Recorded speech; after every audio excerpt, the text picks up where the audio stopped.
JBN, we keep you informed. Coming up in the news today, St. Mary woman suspected of suicide, 3-year-old son hospitalized. Two 50-year-old Trelawney men plead guilty to cultivating ganja. Special Olympics team gets $2 million to compete at World Summer Games. 59-year-old contractor shot dead in St. Thomas. Prime Minister announces by-election date for Portland East.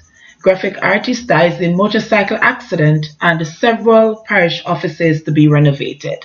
Please remember to like, subscribe, share, leave us a comment and click the notification bell to receive our daily news items. St. Mary woman suspected of suicide, 3-year-old son hospitalized. Crime scene investigators were at the home of a woman from Orangefield in Castleton, St. Mary, who is believed to have committed suicide shortly before noon yesterday. According to sources, the body of the 30-year-old woman was found by neighbors about 11 a.m. She is believed to have ingested a corrosive substance and gave some to her 3-year-old son as well. The boy has been admitted at hospital in serious condition. We'll keep you updated as we gather more information on this news item. Two 50-year-old Trelawney men plead guilty to cultivating ganja. Two men who were nabbed in 2016 after they were found cultivating a half an acre of ganja pleaded guilty to breaching the Dangerous Drugs Act when they appeared in the Trelawney Parish Court on Friday. The men, who have been identified as 51-year-old businessman Mark Green and 54-year-old farmer Gary Perry, both of Duncan's in Trelawney, were granted bail in the sum of $400,000 with surety. They are to return to court on Thursday, April 25. According to the Narcotics Police, the men were charged jointly with the offenses of possession of ganja, dealing in ganja, and cultivating ganja, following a ruling from the Office of the Director of Public Prosecutions, ODPP. The men were originally arrested during an operation in High District, Trelawney, on Friday, March 4, 2016. Along with the growing plants, detectives also found 88 pounds of compressed ganja in a hut on the farm. During a subsequent interview, they told detectives that they were growing ganja for research and produced documents. They were released while the investigation continued. It was subsequently found that neither had been issued with a license, hence a case file was prepared and submitted to the ODPP for a ruling. Special Olympics team gets $2 million to compete at World Summer Games. Special Olympics Jamaica has been given a special allocation of $2 million by the Ministry of Sport to enable the national team to compete at the World Summer Games in Abu Dhabi later this month. Sport Minister Olivia Grange made the announcement on Friday during an handing over ceremony at her ministry. As Minister of Sport, I commit to support the Special Olympics program in Jamaica, and in times like these when our athletes are preparing to represent us in the World Games, special funding is also made available, Grange said. The special allocation is provided by the Ministry through the Sports Development Foundation, SDF, and is in addition to the subvention that Special Olympics Jamaica receives every month from the SDF to fund its program. Wishing the athletes well ahead of their departure, Minister Grange told them that they represent the best of Jamaica, our heart, our spirit, our strength, and we're extremely proud of you.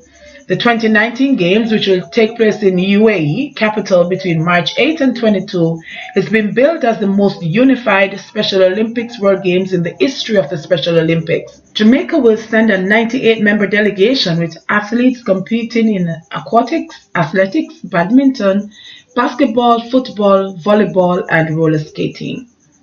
59-year-old contractor shot dead in St. Thomas. Detectives assigned to the St. Thomas Police Division are probing the circumstance surrounding the shooting death of a man and the injuring of another in the parish on Friday.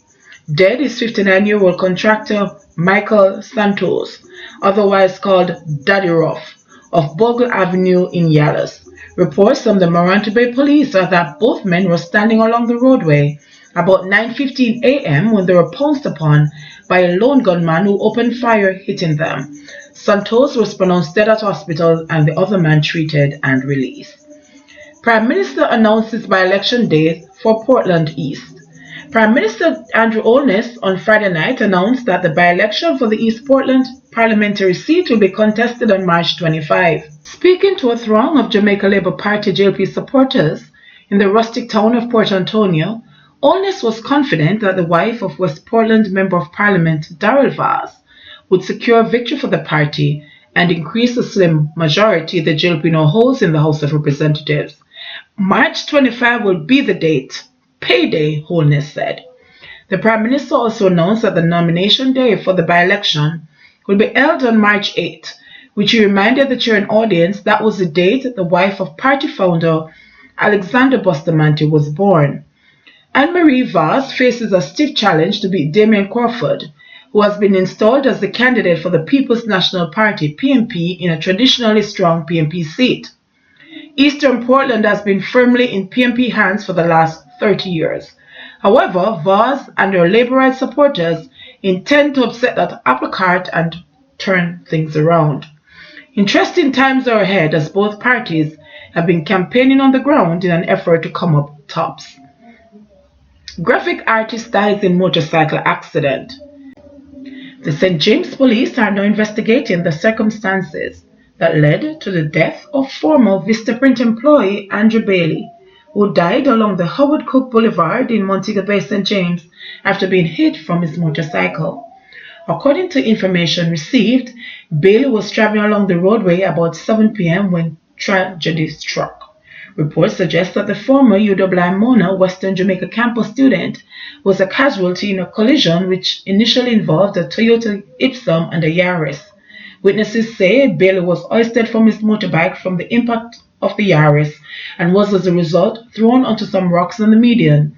And injuries he sustained reportedly killed him on the spot. The driver of the Ipsum is said to have been charged following the tragic accident.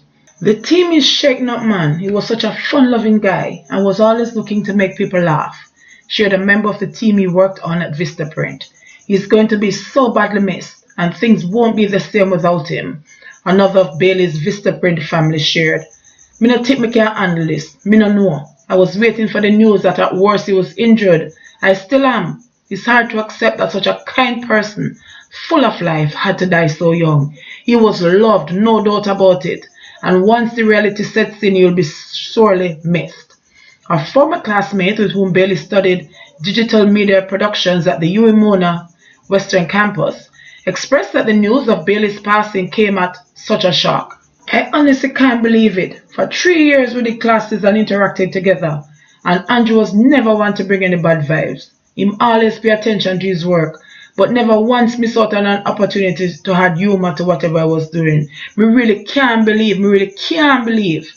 Bailey was originally from Kingston, but made Montego Bay his home after completing his studies at the University of the West Indies Mona Western Jamaica campus. Several parish offices to be renovated. A number of parish offices across the island are to be renovated in short order, Minister of Social Security Shahini Robinson has announced. Robinson says, having gone around the island and having a first-hand look at the parish offices, it is clear that most have outgrown their useful capacity. In addition, she says there's a large number of disabled persons who need to access the services provided at these facilities. Robinson revealed that already tenders are out for the refurbishing of the parish offices located on Ripon Road in Kingston and in St. James. In addition, she said work is underway at the St. Anne Parish Office. It will be a beautiful new complex.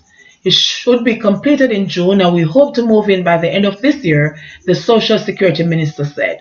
She was speaking on Thursday at the official opening of the new state-of-the-art Hanover Parish Office. The 4,000 square foot facility located at Bustamante Square in Lucy was purchased at a cost of $92 million.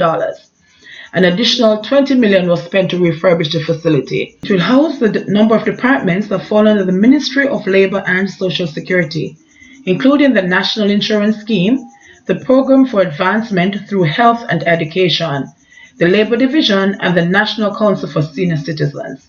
This new office is the first in a series that will provide the ministry with a better chance of pursuing its mandate of providing effective social protection for the needy, promoting social inclusion for all, providing sustainable industrial relations standards, promoting productivity growth, ensuring safety and health for all workers, she said.